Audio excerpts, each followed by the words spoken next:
Are you tired of seeing the iPhone is too close alert on iOS 18? In this quick and easy tutorial, I'll show you how to disable this feature so you can use your phone without interruptions. Watch this video until the very end to learn how to turn off this alert and enjoy your iPhone without distractions. The first thing we need to do is open the settings on your iPhone. Then scroll down until you find the screen time option.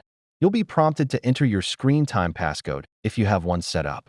This will give us access to the necessary settings. Once you're in screen time, look for an option called screen distance, which should appear right under always allowed. Here it is.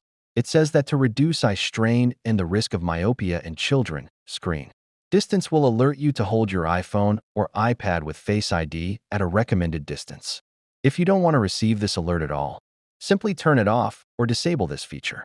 And that's it. You won't see the iPhone is too close alert on your screen anymore. If you want more helpful videos like this, make sure to subscribe to our channel. It really helps us out.